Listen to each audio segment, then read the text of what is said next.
بسم اللہ الرحمن الرحیم الحمد للہ رب العالمین والصلاة والسلام علی رسول خیر خلقہ محمد وعلی آلہ وصحبہ اجمعین سبحانک لا علم لنا الا ما علمتنا انک انت العلیم الحکیم ربی زدنی علما ربی زدنی علما ربی زدنی علما رب اشرح لی صدری ویسر لی امری واحلل عقدۃ من لسانی یفقهوا قولی قال ومن تزوج أمته ثم طلقها قبل أن يدخل بها زوجها فلا مہر لها۔ فرماتے ہیں کہ آقا اپنے باندی کی شادی کروا دے، پھر شوہر کے دخول کرنے سے پہلے وہ باندی کو خود قتل کر دے، تو امام ابو حنیفہ رحمہ اللہ کے نزدیک ایسی صورت میں اس باندی کو کوئی مہر نہیں ملے گا، کیونکہ باندی کو تو آقا نے قتل کر دیا۔ اب باندی کا جو مہر ہوتا ہے وہ آقا کو ملتا ہے، تو لہٰذا اس کے آقا کو کوئی مہر نہیں ملے گا۔ یعنی باندی کی شادی تو کروائی، لیکن ابھی تک شوہر نے اس سے صحبت نہیں کی تھی کہ اس نے اس کو قتل کر دیا، چاہے غلطی سے قتل کر دیا لیکن اس کے ہاتھ سے وہ قتل ہو گئی، تو اب شوہر کے ذمے کوئی مہر واجب نہیں ہے، تو لہٰذا اس باندی کے لیے کوئی مہر نہیں ہوگا۔ یعنی اس باندی کا مہر آقا کو ملتا ہے، تو لہٰذا آقا کو کوئی مہر نہیں ملے گا۔ عند ابی حنیفہ رحمہ اللہ، یہ مسئلہ امام ابو حنیفہ رحمہ اللہ کے ہاں ہے۔ وقال علیہ المہر لمولاها اعتبارا بموت حتف انفها، صاحبین فرماتے ہیں کہ اس باندی کے شوہر پر مہر واجب ہوگا اس مولا کے لیے، یعنی وہ اس مولا کو، باندی کے مولا کو مہر ادا کرے گا، باندی کے قتل کو قیاس کرتے ہوئے اس کی طبی موت پر۔ یعنی باندی اگر خود مر جاتی، آقا قتل نہ کرتا، تب بھی آقا کو مہر ملتا، تو لہٰذا جب آقا کے ہاتھ سے قتل ہو گئی، بے شک غلطی سے ہوئی ہو، تو تب بھی ایسا ہے جیسا کہ طبی موت مر گئی۔ اگر قتل نہ ہوتی طبی موت مرتی تو تب بھی مرتی، تب مہر واجب ہوتا، تو لہٰذا اب اگر قتل ہو گئی تب بھی مہر واجب ہوگا، کیونکہ مہر تو شادی کی وجہ سے واجب ہوا ہے، قتل تو پھر بعد کا معاملہ ہے، قتل ہو گئی۔ وہذا، فرماتے ہیں کہ باندی کے قتل کو ہم نے اس کی طبی موت پر خود بخود اگر مر جائے تو اس پر اس لیے قیاس کیا کہ لأن المقتول میت بأجلہ، اس لیے کہ جو بندہ مارا جاتا ہے کسی کے ہاتھ سے تو وہ بھی اپنے مقررہ وقت پر مرتا ہے، مقررہ وقت سے پہلے نہیں مرتا۔ اب یہ بات الگ ہے، کوئی شخص، ہر بندہ اپنے مقررہ وقت پہ مرتا ہے، کوئی خود بخود مر جاتا ہے، اپنی طبعی موت مر جاتا ہے، اور کوئی کسی کے ہاتھ سے قتل ہو جاتا ہے، تو لہٰذا باندی اپنے وقت مقرر پر مری ہے، اللہ تعالیٰ نے اتنی زندگی اس کی لکھی ہوئی تھی۔ اب یہ الگ بات ہے کہ آقا کے ہاتھ سے مر گئی، تو لہٰذا باندی کا یہ قتل اس کے مہر پر اثر انداز نہیں ہونا چاہیے۔ اگر وہ خود مرتی تب بھی اپنے مقررہ وقت پر مرتی، تب تو اس پر مہر واجب ہوتا شوہر پر، تو لہٰذا اب اگرچہ آقا کے ہاتھ سے قتل ہوئی ہے لیکن اپنے مقررہ وقت پر ہی قتل ہوئی ہے، تو لہٰذا یہ لکھا تھا کہ شوہر سے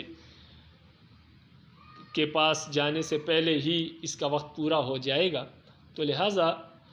اب اپنے مقررہ وقت پر مرنے کی وجہ سے ایسا ہے جیسا کہ اپنے طبی موت مری ہو، کیونکہ طبی موت مرتی تب بھی اپنے مقررہ وقت پر مرتی، تب مہر واجب ہوتا۔ اب قتل ہوئی ہے تب بھی مقررہ وقت پر ہی مری ہے، لیکن بہرحال بات اتنی ہے کہ آقا کے ہاتھ سے قتل ہوگی، تو لہٰذا مری تو اپنے مقررہ وقت پر ہے، تو لہٰذا اس وجہ سے آقا کی اس میں غلطی نہیں ہے کہ آقا نے اس کو شوہر کے ساتھ صحبت کرنے نہیں دیا، بلکہ اس کا ٹائم پورا ہو گیا تھا، تو لہٰذا مر گئی، بے شک قتل ہوئی ہو، لیکن اس کا یہ قتل کیونکہ اپنے مقررہ وقت پر ہی ہے، لازمی بات ہے، اس لیے یہ مہر پر اثر انداز نہیں ہوگا، اور شوہر جو ہے وہ آقا کو مہر ادا کرے گا۔ یہ اسی طرح ہی ہے کما اذا قتلها اجنبی، یہ مسئلہ اسی طرح ہے جیسے کہ اگر اس باندی کو آقا نہ قتل کرتا، کوئی اجنبی شخص قتل کر دیتا تو تب تو آقا کو مہر ملتا، تو لہٰذا جب آقا کے ہاتھ سے قتل ہو گئی ہے تب بھی اس کو مہر ملے گا، اس لیے کہ اجنبی قتل کرے، آقا کے ہاتھ سے قتل ہو۔ قتل تو مری تو اپنے مقررہ وقت پر ہے، لہٰذا اس لیے اس کو مہر ملے گا، وہ تو مر گئی ہے لیکن باندی کا مہر آقا کو ملتا ہے، اس لیے آقا کو مہر ملے گا۔ وَلَهُ أَنَّهُ مَنَعَ الْمَبْدَلَ قَبْلَ التَّسْلِيمِ فَيُجَازَى بِمَنْعِ الْبَدَلِ۔ امام ابو حنیفہ رحمہ اللہ فرماتے ہیں کہ آقا نے مہر کا جو بدل تھا، مہر کا بدلہ باندی خود تھی نا، مہر کے بدلے میں باندی ملتی ہے شوہر کو، تو امام صاحب فرماتے ہیں کہ آقا نے مہر کا جو بدل تھا، مہر کا جو بدلہ تھا یعنی باندی، وہ تسلیم کرنے سے پہلے پہلے، شوہر کے حوالے کرنے سے پہلے پہلے ہی اس کو روک دیا، یعنی مار دیا، تو اب تو حوالے نہیں کر سکتا، تو گویا اس نے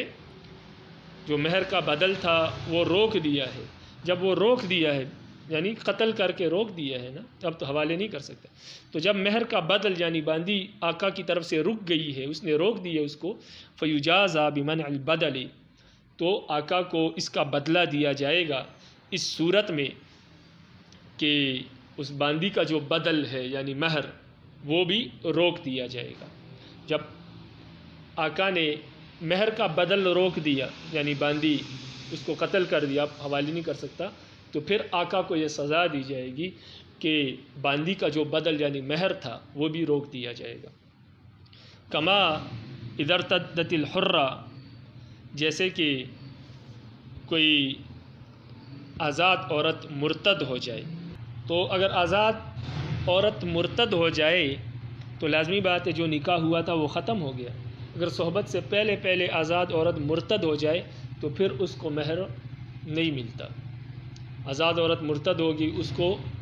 پھر اسلامی ریاست دعوت دے گی، اگر دعوت قبول نہیں کی تو 3 دن بعد اس کی گردن اڑا دے گی، تو مرتد ہو گئی، اسلامی ریاست نے اس کو قتل کر دیا، اب اس کو مہر نہیں ملے گا، اس لیے کہ شوہر کو کچھ ملا ہی نہیں، تو شوہر کس چیز کا مہر ادا کرے؟ تو یہاں پر بھی ایسا ہی ہے کہ شوہر کو تو کچھ ملا ہی نہیں ہے، تو شوہر کس چیز کا مہر ادا کرے؟ والقتل فی احکام الدنیا جعل اتلافا حتی وجب القصاص والدیۃ فکذا فی حق المہر۔ یہاں سے صاحبین کی دلیل کا جواب دے رہے ہیں۔ صاحبین نے جو یہ کہا کہ قتل اپنے مقررہ وقت پر ہوئی ہے، تو لہٰذا موت تو اپنے مقررہ وقت پر آئی ہے، اب یہ الگ بات ہے کہ قتل ہوئی ہے یا خود بخود مری ہے، تو اس سے کوئی فرق نہیں پڑتا، صاحبین کہتے ہیں۔ لیکن امام صاحب فرماتے ہیں بات یہ ہے کہ یہ بات الگ ہے کہ اپنے مقررہ وقت پر مری ہے، یہ تو آخرت کے احکامات میں سے ہے کہ انسان اپنے مقررہ وقت پر ہی مرتا ہے، لیکن اتنی بات تو آپ بھی مانیں گے کہ قتل کرنے سے دنیاوی احکامات تو لاگو ہوتے ہیں۔ ایک انسان خود مر جائے تو کسی کو کچھ بھی نہیں کہا جاتا، لیکن اگر ایک انسان کو آپ مار دے تو دنیا میں اس کی تلافی تو ہوتی ہے نا، اسلامی ریاست اس کی تلافی تو کرتا ہے، اس سے جو نقصانات پیدا ہوتے ہیں اس کی تلافی تو ہوگی، اور اس کی تلافی ایسے ہوتی ہے کہ اس کے بدلے میں قصاص لیا جاتا ہے یا دیت لی جاتی ہے۔ تو دنیاوی احکامات تو لاگو ہوتے ہیں، بے شک اپنے وقت پر مرا ہو کوئی، قتل کرنے سے دنیاوی احکامات تو لاگو ہوتے ہیں، جیسے قصاص اور دیت لاگو ہوتی ہے، تو مرتا تو تب بھی انسان اپنے وقت پر ہے، تو پھر قصاص اور دیت کی واجب ہوتی ہے۔ تو جس طرح قصاص اور دیت قتل سے انسان پر لازم ہو جاتی ہے اس لیے کہ اس نے قتل کی ہے، بہرحال اس کا تو کچھ جرمانہ اور کچھ نقصان اور بھرپائی کرنی پڑے گی، تو لہٰذا اس لیے شریعت نے قصاص اور دیت لازم کی ہے دنیاوی اعتبار سے، باقی آخرت کا معاملہ الگ ہے۔ تو اسی طرح مہر بھی ایک دنیاوی معاملہ ہے، تو مہر کے حق میں بھی قتل کا ثمرہ اور قتل کا اثر جو ہے وہ اس طرح ظاہر ہوگا کہ آقا جب قتل کرے گا تو اس کو مہر نہیں ملے گا۔ پھر وَإِن قَتَلَتْ حُرَّةٌ نَفْسَهَا قَبْلَ أَن يَدْخُلَ بِهَا زَوْجُهَا فَلَهَا الْمَهْرُ خِلَافًا لِلزُّفَرِ رحمہ اللہ۔ فرماتے ہیں کہ اگر آزاد عورت اپنے آپ کو قتل کر دے قبل ان يدخل بها زوجها، اس سے پہلے کہ شوہر اس سے صحبت کرتا، اس سے پہلے پہلے وہ اپنے آپ کو قتل کر دے، فلاح المہر، یعنی شادی کی ابھی تک شوہر نے صحبت نہیں کی تھی، کہ آزاد عورت نے اپنے آپ کو مار ڈالا، خودکشی کر لی، تو ہمارے نزدیک اس کو مہر ملے گا، آزاد عورت کو مہر ملے گا، یعنی اس کے ورثاء کو اس کی وراثت میں مہر آئے گا، شوہر مہر دے گا اور اس کے ورثاء پھر وہ مہر آپس میں تقسیم کریں گے۔ خلاف لظفر رحمہ اللہ، امام ظفر رحمہ اللہ کے اس مسئلے میں اختلاف ہے، یعنی وہ فرماتے ہیں کہ آزاد عورت اگر اپنے آپ کو صحبت سے پہلے قتل کر دے تو اس کو مہر نہیں ملے گا۔ وَيَعْتَبِرُهُ بِالرَّدَّ وَبِقَتْلِ الْمَوْلَى أَمَتَهُ، امام ظفر اس مسئلے کو مرتد ہونے والے مسئلے پر قیاس کرتے ہیں۔ اگر یہ عورت مرتد ہو جائے صحبت سے پہلے تو اس کو مہر نہیں ملتا، جیسے کہ پیچھے مسئلہ گزر گیا، اور اسی طرح مولا اگر اپنی باندی کو قتل کر دے تو اس کو مہر نہیں ملتا۔ امام ظفر کا بھی یہی مسلک ہے، تو وہ اس مسئلے کو بھی ان دو مسئلوں پر قیاس کرتے ہیں، مرتد ہونے والے مسئلے پر اور مولا اگر اپنی باندی کو قتل کر دے اس پر۔ والجامع ما بیناہ، اور ان دونوں میں مشابہ یعنی مقیس اور مقیس علیہ میں جو دونوں مسئلوں میں جو مشترک چیز ہے وہ یہ ہے کہ اس مسئلے میں بھی، ان دونوں مسئلوں میں بھی جب مہر کا بدل رک گیا، یعنی باندی اب حوالے نہیں ہو سکتی، وہ رک گئی ہے، آزاد عورت مرتد ہو گئی تو اب شوہر کو نہیں ملا، تو جب شوہر کو کچھ ملا ہی نہیں ہے، رک گیا، تو شوہر پھر کس چیز کے بدلے مہر دے؟ تو اسی طرح آزاد عورت بھی جب اپنے آپ کو قتل کر دے گی تو جو شوہر کا حق تھا وہ تو رک گیا، وہ تو ختم ہو گیا، اب تو وہ اس کو نہیں مل رہا، تو لہٰذا جب اس کو نہیں مل رہا تو وہ پھر مہر کس چیز کا دے؟ یہ امام ظفر یہ فرماتے ہیں۔ وَلَنَا أَنَّ جِنَايَةَ الْمَرْءِ عَلَى نَفْسِهِ غَيْرِ مُعْتَبَرَةٍ فِي حَقِّ أَحْكَامِ الدُّنْيَا فَشَابَهَ مَوْتُهَا حَتْفَ أَنْفِهِ، ہماری دلیل یہ ہے کہ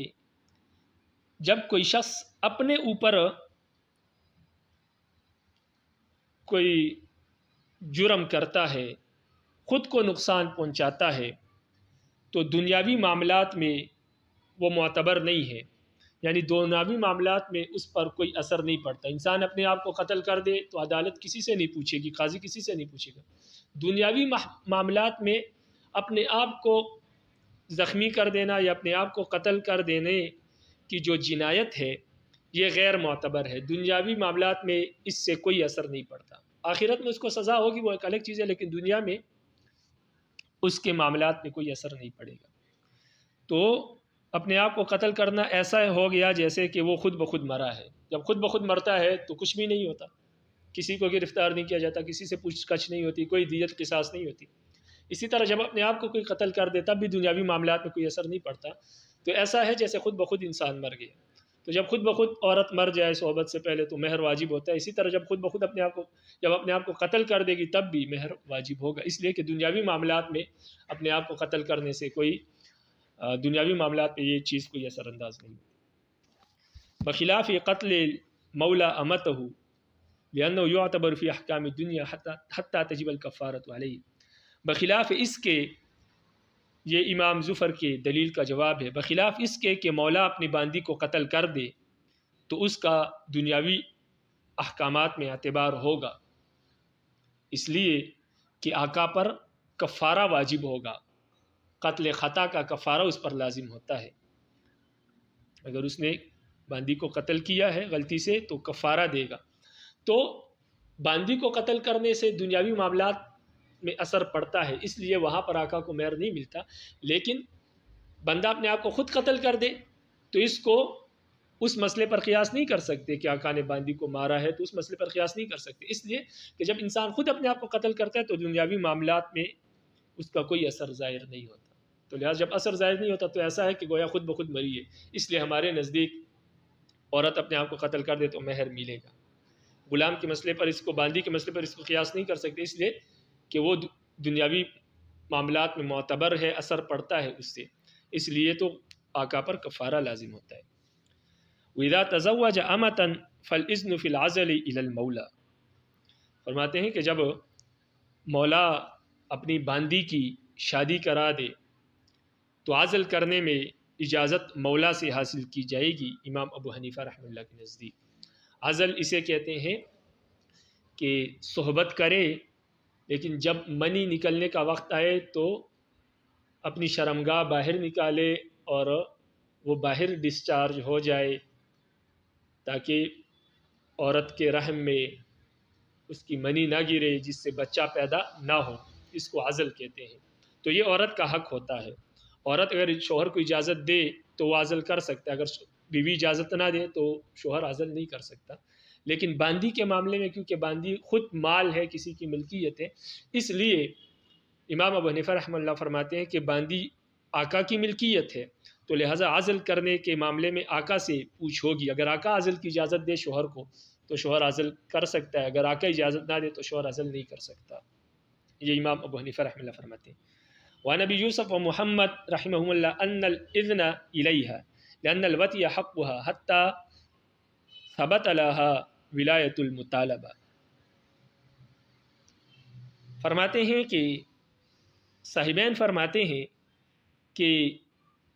عزل کی جو اجازت ہے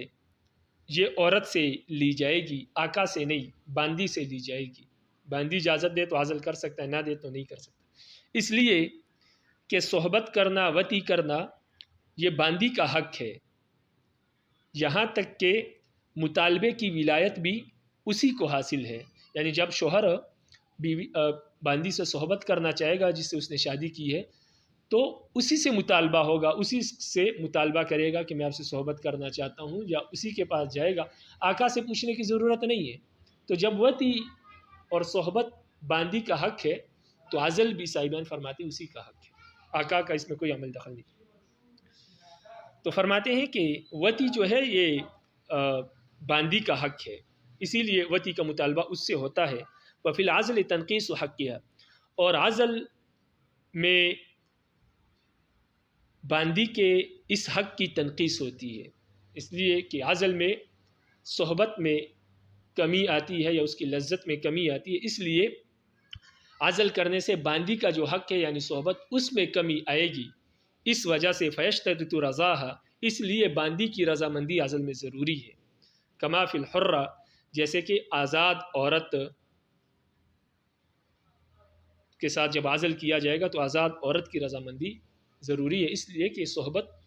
عورت کا حق ہے۔ بخلاف الامۃ المملوکہ لأنه لا مطالبۃ لها فیعتبر رضاها، یہاں سے سوال کا جواب دے رہے ہیں کہ اگر باندی کی شادی نہ ہوئی ہو اور آقا اس کے ساتھ صحبت کرے تب تو باندی کا حق نہیں ہوتا عزل۔ تو فرماتے ہیں کہ اس لیے کہ جو باندی مملوکہ ہو، جو کسی کے نکاح میں نہ ہو، تو لأنه لا مطالبۃ لها، تو اس سے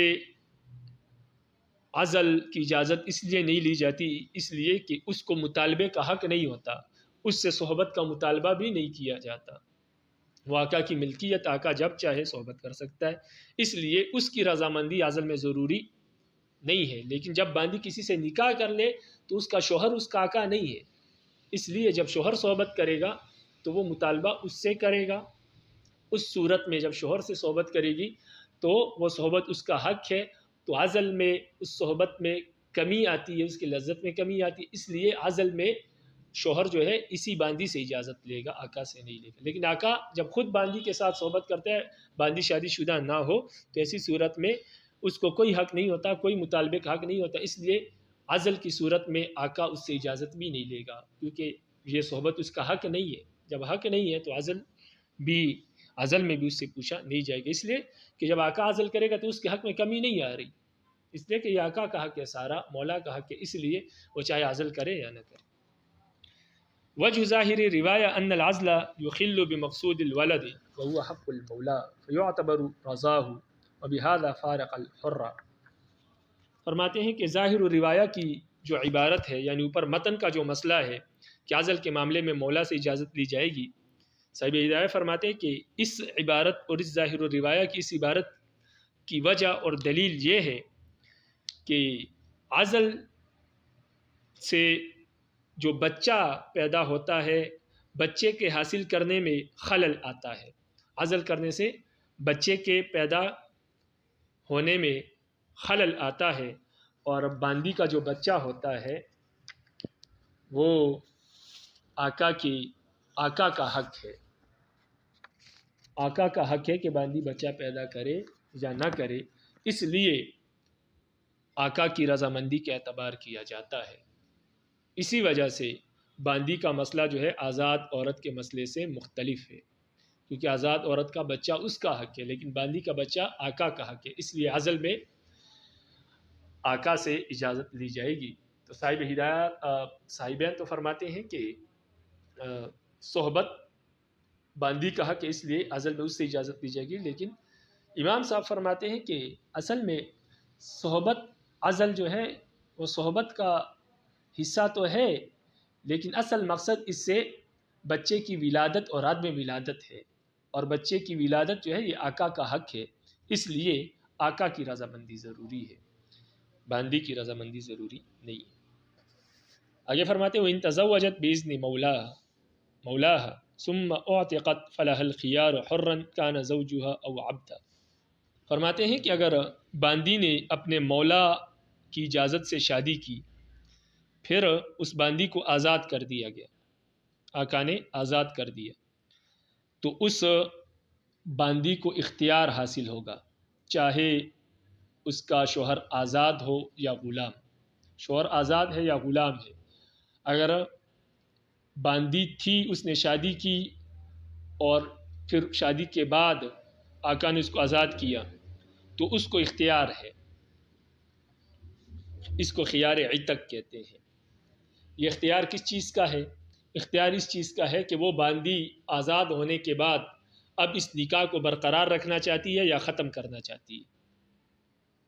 تو یہ اختیار ہمارے نزدیک، احناف کے نزدیک اس کو حاصل ہے، چاہے اس باندی کا شوہر جو ہے وہ غلام ہو یا آزاد ہو، دونوں صورتوں میں اس کو اختیار ہے۔ لقول علیہ السلام لبریرہ حین اعتقت ملکتی بزعکی فاختاری، اس لیے کہ نبی علیہ السلام نے حضرت بریرہ رضی اللہ تعالی عنہ سے کہا، جب وہ آزاد ہوئی تو ان سے کہا کہ آپ اپنے ذات کی اب خود مالک ہیں، لہٰذا آپ کو اختیار ہے، یعنی آپ کو اختیار ہے، چاہے اس نکاح کو برقرار رکھنا چاہتی ہے یا ختم کرنا چاہتی ہے۔ اس لیے کہ باندی کی شادی میں باندی کی رضا نہیں پوچھی جاتی، تو جب رضا نہیں پوچھی جاتی یا رضا پوچھ بھی لے تب بھی آزاد ہونے کے بعد، کیونکہ باندی اپنی اس طرح مرضی نہیں چلا سکتی جس طرح آزاد عورت چلا سکتی، اس لیے آزادی کے بعد اس کو اختیار ہے۔ ممکن ہے آقا نے اس کے رضامندی کے بغیر شادی کی ہو، اس لیے آزاد ہونے کے بعد شریعت اس کو اجازت دی تھی، تو اس لیے نبی علیہ السلام نے حضرت بریرہ کو اجازت دی آزاد ہونے کے بعد، فرمایا آپ اپنے آپ کے خود مالک ہے، لہٰذا آپ کو اختیار ہے۔ فالتعلیل بملک البضع صدر مطلقا، اس حدیث میں نبی علیہ السلام نے اس کو اپنی ذات کا مالک بنایا ہے، مطلق طور پر کوئی قید نہیں لگائی کہ آپ کا شوہر آزاد ہے یا غلام ہے، یہ ذکر نہیں کیا، بلکہ یہ فرمایا آپ آزاد ہو گئی تو آزادی کی وجہ سے آپ اپنے ذات کی مالک ہے، تو جب ذات کی مالک ہے تو یہ جملہ مطلق ہے، جب مطلق ہے یہ جملہ تو فینتظم فصلین، تو یہ دونوں صورتوں کو شامل ہوگا، چاہے شوہر آزاد ہو یا غلام ہو، کیونکہ نبی علیہ السلام نے اس کی کوئی قید نہیں لگائی آزاد یا غلام کی، تو لہٰذا یہ مطلق اجازت ہے۔ جب بھی کوئی شوہر بیوی آزاد ہوگی، باندی آزاد ہوگی، تو اس کا شوہر چاہے غلام ہو یا آزاد، اس حدیث کی وجہ سے اس کو اجازت ہے اور اختیار ہے۔ وقال الشافعی رحمہ اللہ یخالفنا فیما اذا کان زوجها حرا وهو محجوج به، امام شافعی رحمہ اللہ اس مسئلے میں ہماری مخالفت کرتے ہیں، اس معاملے میں کہ جب باندی کا شوہر آزاد ہو تو اس معاملے میں امام شافعی ہمارے مخالف ہیں، یعنی اگر شوہر غلام ہے اور باندی آزاد ہوگی تب تو اس کو اختیار ہے امام شافعی رحمہ اللہ کے نزدیک، لیکن اگر شوہر آزاد ہے تو تب اس کو اختیار حاصل نہیں ہے نکاح ختم کرنے کا، اس نکاح میں رہے گی۔ وہو محجوج به، لیکن امام شافعی رحمہ اللہ کے خلاف ہے یہ حدیث، اس حدیث کی وجہ سے امام شافعی رحمہ اللہ مغلوب ہے اس مسئلے میں، ان پر یہ ہماری حجت قائم ہے یہ حدیث، کیونکہ ان کے پاس کوئی حدیث نہیں ہے، ہمارے پاس یہ حدیث موجود ہے۔ تو ایک تو ہماری دلیل یہ حدیث ہے، اور دوسری دلیل یہ ہے کہ وَلِأَنَّهُ يَزْدَادُ الْمِلْكُ عَلَيْهِ عِنْدَ الْعِتْقِ فَيَمْلِكُ الزَّوْجُ بَعْدَهُ ثَلَاثَ تَطْلِيقَاتٍ، فرماتے ہیں کہ آزاد ہونے کے بعد اب شوہر بیوی کے خلاف زیادہ ملکیت رکھتا ہے. زیادہ ملکیت کیسے رکھتا ہے کہ شوہر آزاد ہونے کے بعد اب 3 طلاق کا حق رکھتا ہے. جب بیوی باندھی ہو تو شوہر کو 2 طلاقوں کا حق حاصل ہوتا ہے. اب جب بیوی آزاد ہو گئی تو شوہر کو 3 طلاقوں کا حق حاصل ہو گیا، یعنی بیوی پر زیادہ حق آ گیا. پہلے کم حق تھا، اب زیادہ حق بن گیا. تو جب زیادہ حق بن گیا تو اس طرف سے شوہر کا حق زیادہ بن گیا، تو اس طرف سے ہم باندھی کو بھی حق دیں گے کہ وہ اس زیادہ حق کو مانتی ہے یا بالکل سرے سے یہ نکاح ہی ختم کرتی ہے. تو جس طرح شوہر کو زیادتی کا حق ہے، باندھی کو بھی نکاح کو ختم کرنے کا حق دے دیا جائے گا. تو فرماتے ہیں شوہر کو زیادہ حق مل گیا اس لیے کہ وہ اب 3 طلاقوں کا مالک بن گیا ہے. فتملک رفع اصل العقد دفعا لزیادہ. تو اسی طرح بیوی یعنی جو باندھی ہے وہ بھی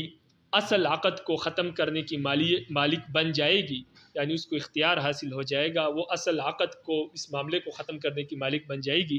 اپنے آپ سے اس زیادتی کو دور کرنے کے لیے. یعنی اس کو ہم یہ حق دیں گے کہ یہ زیادتی جو آپ پر ہوئی ہے، شوہر کو زیادہ حق مل گیا ہے، آپ اس کو دور کرنا چاہتی ہے تو آپ کو مکمل اختیار ہے، آپ معاملہ کو ختم کر سکتی. اس وجہ سے اس کو مکمل آزادی دے دی جائے گی، اس کو ملکیت دے دی جائے گی. باقی اس کی مرضی ہے اس کو ختم کرتی ہے یا نہیں. وکذالک مکاتبہ یعنی اذا تزوجت باذن مولاها ثم عتقت. ہمارے نزدیک اسی طرح مکاتبہ باندھی بھی ہے جس نے آقا کے ساتھ ایگریمنٹ کیا کہ اتنا مال کما کے دوں گی تو پھر آپ مجھے آزاد کر دینا. فرماتے ہیں وہ مکاتبہ کا مسئلہ بھی اسی طرح ہے، یعنی اگر اس نے اپنے آقا کی اجازت کے ساتھ شادی کی اور پھر وہ آزاد ہو گئی، جتنا مال آقا نے کہا تھا اتنا دے دیا، آزاد ہو گئی، تو ہمارے نزدیک اس کو اختیار حاصل ہوگا خیار عتق، چاہے شوہر آزاد ہو یا غلام. اور امام شافعی کا وہی اختلاف اس مسئلے میں بھی ہوگا. لیکن مکاتبہ کے مسئلے میں امام ظفر کا بھی اختلاف ہے. وقال الظفر رحمہ اللہ لا خیار لها. امام ظفر رحمہ اللہ فرماتے ہیں کہ مکاتبہ عورت جب آزاد ہوگی، مکاتبہ باندھی جب آزاد ہوگی تو اس کو کوئی اختیار حاصل نہیں ہے، خیار عتق اس کو حاصل نہیں ہے. لأن العقد نفذ علیہا برضائها. اس لیے کہ جو عقد مکاتبہ کرتی ہے، پیچھے آپ مسئلہ پڑھ چکے ہیں کہ باندھی جب مکاتبہ ہو تو اس کی شادی اس کی رضامندی کے ساتھ ہوتی ہے، اور جب مکاتبہ نہ ہو، عام باندھی ہو، ایگریمنٹ نہ ہوا ہو، تو پھر اس کی شادی اس کی رضامندی سے نہیں کی جاتی. تو امام ظفر فرماتے ہیں کہ مکاتبہ کا جو نکاح اور عقد ہے وہ اس کی رضامندی کے ساتھ ہوتا ہے. اس لیے وکان المہر لہا، اور مہر بھی مکاتبہ کا اسی کو ملتا ہے، اس کے آقا کو نہیں ملتا. جب اسی کو رضامندی سے شادی ہوئی اور مہر بھی اس کو ملا، فلا معنی لاثبات الخیار، تو پھر اس کو اختیار دینے کا کوئی معنی نہیں بنتا. اس باندھی کو تو اس لیے اختیار تھا کہ اس کی شادی اس کے رضامندی سے نہیں ہوئی، تو آزاد ہونے کے بعد اس کو اختیار ہے. لیکن مکاتبہ کی شادی تو اس کے رضامندی سے ہوتی، تو لہٰذا اس کو اختیار دینے کا کوئی معنی نہیں کہ اپنی رضامندی سے کام کیا اور اب ہم اختیار بھی دیں. بخلاف الامت، بخلاف عام باندھی کے، لأنه لا يعتبر رضاها، اس لیے کہ اس کی رضامندی کے اعتبار نہیں کیا جاتا نکاح میں، تو اس لیے آزاد ہونے کے بعد اس کو اختیار حاصل ہوتا ہے. ولنا، ہماری دلیل یہ ہے کہ ان العلت ازدیاد الملک وقد وجدناها في المکاتبہ لأن عدتها قران وطلاقها سنتان. ہم فرماتے ہیں کہ اس اختیار کی اصل وجہ، اصل بنیاد اور اصل سبب عورت پر ملکیت کا زیادہ ہونا ہے، یعنی شوہر کو زیادہ حق مل جاتا ہے. پہلے 2 طلاق تھا، اب 3 کا ہو گیا. تو اصل وجہ یہ ہے، اور یہ وجہ مکاتبہ کے حق میں بھی پائی جاتی ہے، اس لیے کہ پہلے اس کی عدت 2 حیض تھی اور 2 طلاقیں اس کے شوہر کو حاصل تھی، 2 طلاقوں کا حق حاصل تھا. لیکن جب وہ آزاد ہوتی ہے مکاتبہ تو اس کی عدت 3 حیض ہو جاتی ہے اور شوہر کو 3 طلاقوں کا حق حاصل ہو جاتا ہے. تو یہ زیادتی اس کے حق میں بھی آ رہی ہے، اس لیے ہم اس کو بھی اختیار دیں گے آزاد ہونے کے بعد کہ وہ اس زیادتی کو اپنے آپ سے دور کر سکتی ہے یا نہیں. رضامندی کی تو ہم نے بات ہی نہیں کی، اس لیے امام ظفر رحمہ اللہ کی یہ دلیل درست نہیں ہے. وَإِذَا تَزَوَّجَتْ أَمَةً بِغَيْرِ إِذْنِ مَوْلَاهَا ثُمَّ عُتِقَتْ صَحَّ النِّكَاحُ لِأَنَّهَا مِنْ أَهْلِ الْعِبَارَةِ وَامْتِنَاعِ النُّفُوذِ لِحَقِّ الْمَوْلَى وَقَدْ زَالَ. فرماتے ہیں کہ اگر باندھی اپنی شادی کرے آقا کی اجازت کے بغیر تو یہ مسئلہ آپ پڑھ چکے ہیں کہ آقا کی اجازت کے بغیر اگر شادی کر لی تو وہ شادی نافذ نہیں ہوگی، وہ نکاح نہیں ہوگا۔ لیکن یہاں فرماتے ہیں اگر باندی نے شادی کر لی آقا کی اجازت کے بغیر، پھر اس کو آزاد کر دیا گیا، پھر آقا نے اس کو آزاد کر دیا، تو فرماتے ہیں کہ باندی کا وہ کیا ہوا نکاح صحیح ہو جائے گا جو پہلے اس نے کیا تھا، اس لیے کہ جب وہ باندی جو ہے وہ اب اہل عبارت میں سے ہے، یعنی اپنی معافی ضمیر اپنی رائے کا اظہار وہ کر سکتی ہے، لیکن اس کا یہ نکاح نافذ اس لیے نہیں ہو رہا تھا کہ وہ مولا کا، آقا کا اس پر حق ہے، وہ آقا کی ملکیت ہے، اس وجہ سے ہم نے اس کی بات کا اور اس کے نکاح کا اور اس کی ایجاب اور قبول کا کوئی اعتبار نہیں کیا۔ لیکن وقت زالا، وہ آقا کا حق اب ختم ہو گیا ہے، وہ جو نکاح اس نے کیا تھا اس کے الفاظ تو درست ہے، یہ اہل عبارت میں سے ہے، اپنی معافی ضمیر اپنے رائے کا اظہار کر سکتی ہے، اور نکاح میں اس نے اپنے رائے کا اظہار کیا، لیکن اس کے رائے کو ہم نے اس لیے نہیں مانا کہ آقا کا حق تھا اس پر، اس لیے کہ یہ باندی تھی، آقا کا مال تھا۔ لیکن جب آقا نے آزاد کر دیا تو اب آقا کا حق بھی ختم ہو گیا، جب حق ختم ہو گیا تو اس کی وہ جو پہلی والی عبارت تھی، جو پہلے اس نے نکاح کیا تھا، وہ صحیح ہو جائے گا، اس لیے کہ جو رکاوٹ تھی وہ آقا کا حق تھا، وہ ختم ہو گیا۔ جب وہ ختم ہو گیا تو اس کے پیچھے والا جو عقد ہے وہ درست ہو جائے گا، کیونکہ وہ رکاوٹ، جس رکاوٹ کی وجہ سے وہ نافذ نہیں ہو رہا تھا، وہ نکاح درست نہیں ہو رہا تھا، تو وہ رکاوٹ ختم ہو گئی، اب وہ نکاح درست ہو جائے گا جو پہلے باندی نے کیا تھا۔ ولا خیار لہا، اور آزادی کے بعد جب یہ نکاح نافذ ہوگا، کیونکہ نکاح تو تب نافذ ہوا جب آقا نے آزاد کیا ہے، پہلے تو نکاح نہیں ہوا تھا، لیکن وہ نکاح اپنی جگہ پر لٹکا ہوا تھا، جب جیسے ہی آقا نے آزاد کر دیا تو اس کا نکاح ہو گیا۔ جب نکاح ہو گیا آزادی کے بعد تو لا خیار لہا، تو ایسی صورت میں باندی کو کوئی اختیار حاصل نہیں ہے، خیار عتق حاصل نہیں ہے، لأن النفوذ بعد العتق، اس لیے کہ یہ نکاح آزادی کے بعد نافذ ہوا ہے، آزادی سے پہلے نہیں۔ فلا تحقق زیادۃ الملک، تو لہٰذا جب آزادی کے بعد نکاح ہوا ہے تو اب باندی کے حق میں زیادتی ملک لازم نہیں آ رہا، ایسا نہیں ہے کہ پہلے 2 طلاقوں کا حق اس کے شوہر کو حاصل تھا اب 3 نہیں، بلکہ آزادی کے بعد جس طرح اس کا نکاح نافذ ہوا تو اس کو شوہر کو 3 طلاقوں کا حق حاصل تھا، اس لیے کہ جب اس کا نکاح ہوا، نافذ ہوا، تو یہ آزاد تھی، غلام نہیں تھی۔ اس باندی کو نکاح خیار حاصل ہوتا ہے جو غلام ہو، اس کے شوہر کو 2 طلاقوں کا حق حاصل ہو اور پھر وہ آزاد ہو جائے اور ملکیت زیادہ ہو جائے، لیکن اس کا تو جب نکاح نافذ ہوا تو یہ آزاد تھی، تو پہلے سے ہی 3 طلاقوں کا حق حاصل تھا، کوئی حق میں زیادتی نہیں ہوئی کہ ہم اس کو اختیار دیں۔ یہ مسئلہ ایسے ہی ہے کہ ما اذا تزوجت نفسها بعد العتق، جیسے کہ آزادی کے بعد وہ باندی اپنی شادی کرائے، تو جب آزادی کے بعد اپنی شادی کرائے گی تو سب کے نزدیک مسئلہ یہی ہے کہ اس کو کوئی اختیار حاصل نہیں ہے، تو لہٰذا یہاں پر بھی مسئلہ ایسا ہی ہے کہ اس نے شادی، گویا کہ اس کی شادی آزادی کے بعد ہی ہوئی ہے، حقیقت یہی ہے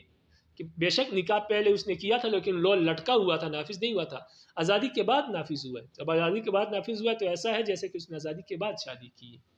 بے شک الفاظ پہلے کہے تھے۔ فإن كانت تزوجت بغیر إذنه على 1000 ومهرها مهر مثلها 100 فدخل بها زوجها ثم أعتقها مولاها فالمهر للمولى، فرماتے ہیں کہ اگر باندی نے شادی کی اپنی آقا کی اجازت کے بغیر 1000 درہم پر، حالانکہ اس کا مہر مثلی 100 درہم تھا، لیکن اس نے 1000 پہ شادی کر لی، پھر شوہر نے اس کے ساتھ صحبت کی، پھر آقا نے اس کو آزاد کیا، تو جب آقا آزاد کرے گا تو اس کی وہ شادی نافذ ہو جائے گی، لیکن مہر اس صورت میں آقا کو ملے گا، لأنه استوفى منافع مملوکۃ للمولا، اس لیے کہ جب شوہر نے اس سے صحبت کی تھی تو اس وقت یہ آقا کی ملکیت تھی، بے شک وہ نکاح اس کا فاسد تھا لیکن یہ آقا کی ملکیت تھی، جب شوہر نے صحبت کی تھی تو گویا آقا کی ملکیت میں اس نے آقا کی ملکیت سے فائدہ اٹھایا، جب آقا کی ملکیت سے فائدہ اٹھایا تو مہر اس کو ملے گا، آقا کو۔ لیکن فرماتے ہیں وَإِن لَّمْ يَدْخُلْ بِهَا حَتَّى أَعْتَقَهَا فَالْمَهْرُ لَهَا، فرماتے ہیں کہ اگر شوہر نے دخول نہیں کیا، آقا کی ملکیت میں شادی کی آقا کی اجازت کے بغیر، لیکن ابھی دخول نہیں کیا، اس نے دخول نہیں کیا تھا کہ آقا نے اس کو آزاد کر دیا، تو جیسے ہی آقا نے آزاد کیا اس کا نکاح نافذ ہو گیا، اس کے بعد پھر آقا نے، پھر شوہر نے صحبت کی، تو ایسی صورت میں فالمہر لہا، ایسی صورت میں وہ مہر اس عورت کو ہی ملے گا، اس باندی کو ہی ملے گا جو آزاد ہو گئی ہے۔ لأنه استوفى منافع مملوکۃ اللہ، اس لیے کہ آزادی کے بعد جب یہ صحبت کرے گا تو یہ عورت سے ایسا منافع حاصل کرے گا جو خود اس کی ملکیت ہے، اب اس کی آقا کی ملکیت نہیں ہے، اس لیے کہ اب تو وہ آزاد ہو گئی ہے، تو اب اس کی ذات اس کی ملکیت ہے، تو اس نے اس کے ذات سے فائدہ اٹھایا جو اس عورت کی اپنی ملکیت ہے، ابھی وہ آقا کی ملکیت نہیں ہے، اس لیے مہر اسی عورت کو ملے گا۔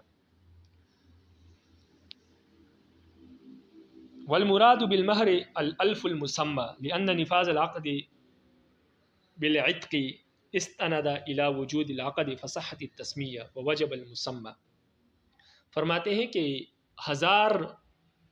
درہم سے مراد وہ 1000 درہم ہے جو نکاح کے وقت ان دونوں نے آپس میں مقرر کیے تھے، اس لیے کہ آزادی کے بعد جب نکاح صحیح ہوتا ہے تو وہی والا نکاح صحیح ہوتا ہے جو پہلے انہوں نے کیا تھا، دوبارہ کرنے کی ضرورت نہیں ہے، تو لہٰذا اس نکاح میں جو مہر مقرر کیا تھا انہوں نے تو وہ مہر بھی صحیح ہو جائے گا۔ جب نکاح نافذ ہو جائے گا تو وہ مہر جو مقرر ہوا تھا پہلے آقا کی اجازت کے بغیر، چونکہ آقا کا حق مانے تھا نا، آقا کا حق روکنے والا تھا، لیکن آزادی کے بعد آقا کا حق ختم ہو گیا تو پہلے جو نکاح کیا تھا تو وہ نکاح بھی نافذ ہو جائے گا، اور اس نکاح کے موقع پر جو مہر مقرر کیا تھا وہ مہر بھی صحیح ہو جائے گا، تو لہٰذا اب وہی مہر جو ہے شوہر کے ذمہ لازم ہوگا۔ اب اس پر ایک اور مسئلہ بھی ذکر کرتے ہیں کہ جب نکاح آزادی کے بعد صحیح ہوتا ہے تو وہی پہلے والا نکاح صحیح ہوتا ہے، تو لہٰذا وہی پہلے والا نکاح جب صحیح ہوگا تو اس پہلے والے نکاح میں جو مہر مقرر کیا تھا وہ مہر بھی صحیح ہو جائے گا۔ اس پر مسئلہ یہ پیش کرتے ہیں کہ، اور وہ مسئلہ یہ ہے کہ جو نکاح موقوف میں جو وطی ہوئی تھی اس کا الگ مہر نافذ نہیں ہوگا، یعنی باندی نے یہ جو نکاح کیا تھا آقا کی اجازت کے بغیر، یہ ابھی تک لٹکا ہوا تھا، لیکن میاں بیوی نے صحبت کی، پھر آزاد جب ہوئی پھر شوہر نے اس باندی کے ساتھ صحبت کی آزادی کے بعد بھی، لیکن جس طرح یہ آزاد ہوئی وہ پہلے والا نکاح صحیح ہو گیا، تو جب پہلے والا نکاح صحیح ہو گیا تو گویا مطلب یہ ہے کہ جب پہلے والا نکاح صحیح ہو گیا تو مطلب یہ ہے کہ جو پہلے صحبت ہوئی تھی آزادی سے پہلے وہ بھی اسی صحیح نکاح کے اندر ہوئی تھی، اور اب آزادی کے بعد جو صحبت ہوئی ہے یہ بھی اس نکاح میں ہی ہوئی ہے، تو لہٰذا اس وجہ سے ایک ہی مہر واجب ہوگا۔ ایسا نہیں ہوگا کہ ہم کہیں کہ وہ نکاح جو پہلے ہوا تھا آزادی سے پہلے تو وہ نکاح تو صحیح نہیں تھا لہٰذا اس کا الگ مہر دو، اور یہ نکاح جو آزادی کے بعد نافذ ہوا ہے یہ الگ ہے لہٰذا اس کا الگ مہر دو، ایسا نہیں کہیں گے، اس لیے کہ نکاح جب صحیح ہوا ہے تو شروع سے صحیح ہوا ہے، جو پہلے عورت نے ایجاب اور قبول کیا تھا تو وہ والا صحیح ہوا ہے، تو لہٰذا اس وقت جو مہر مقرر ہوا تھا وہی واجب ہوگا۔ اس لیے تو بنیاد یہ ہے، خلاصہ کلام یہ ہے کہ جب نکاح صحیح ہوتا ہے نفاذ کے بعد تو یہ کوئی الگ نکاح نہیں ہوتا، یہ وہی نکاح ہوتا ہے جو پہلے اس باندی نے کیا تھا آقا کی اجازت کے بغیر، تو جب وہ لٹکا ہوا تھا ابھی جس طرح یہ آزاد ہوئی تو وہ نکاح صحیح ہو گیا، اس لیے کہ آقا کے حق کی وجہ سے لٹکا ہوا تھا، جب آقا کا حق ختم ہو گیا تو وہ نکاح صحیح ہو گیا، اور اس سے منسلک جتنے چیزیں ہیں وہ بھی صحیح ہو جائیں گی، تو اس لیے اس سے پہلے جو صحبت ہوئی وہ بھی ہم کہیں گے پہلے تو وہ صحبت صحیح نہیں تھی، لیکن جس طرح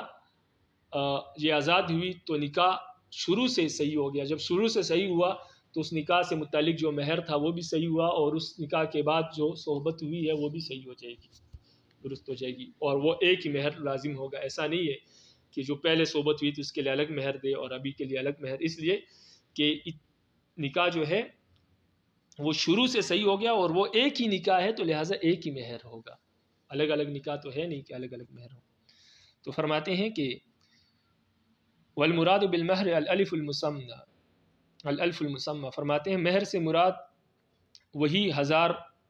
درہم ہے جو نکاح کے وقت مقرر ہوئے تھے، اس لیے کہ لأن نفاذ العقد بعد العتق استند الى وقت وجود الصحة،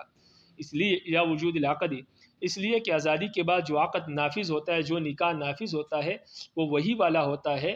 جو عقد کے وقت جو نکاح جو بغیر آقا کی اجازت کے ہوا تھا عقد کے وقت جو نکاح انہوں نے کیا تھا شروع میں وہی نکاح ہوگا، یہ کوئی الگ نکاح نہیں ہوگا۔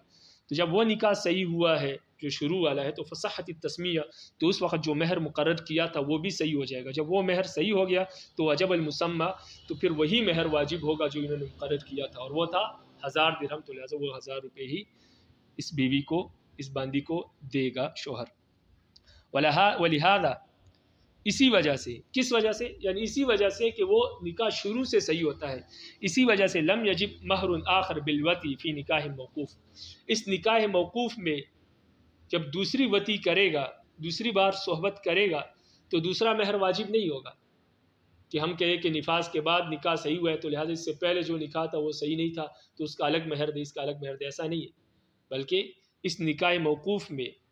جو باندی کے ساتھ صحبت ہوگی، دوسری بار صحبت ہوگی، تو اس کے لیے الگ مہر واجب نہیں ہوگا، لأن العقد قد اتحد، اس لیے کہ یہ نکاح ایک ہی ہے، الگ الگ نکاح نہیں ہے، اس وجہ سے کہ باستناد النفاذ، اس لیے کہ نکاح جو نافذ ہوا ہے یہ وہی پہلے والا ہوا ہے، جب پہلے والا ہوا ہے تو گویا یہ ایک ہی نکاح ہے، اور جتنی صحبتیں ہوئی ہیں ایک ہی نکاح میں ہوئی ہے، تو لہٰذا ایک ہی نکاح نافذ ہوا ہے۔ جب نکاح ایک ہے تو فلا یوجب الا مہر واحدہ، تو ایک نکاح ایک ہی مہر کو واجب کرتی ہے، لہٰذا دوبارہ مہر نہیں دیا جائے گا، اور وہ مہر جو اس نکاح کے وقت مقرر ہوا تھا وہی مہر اس لونڈی کو، اس باندی کو ملے گا۔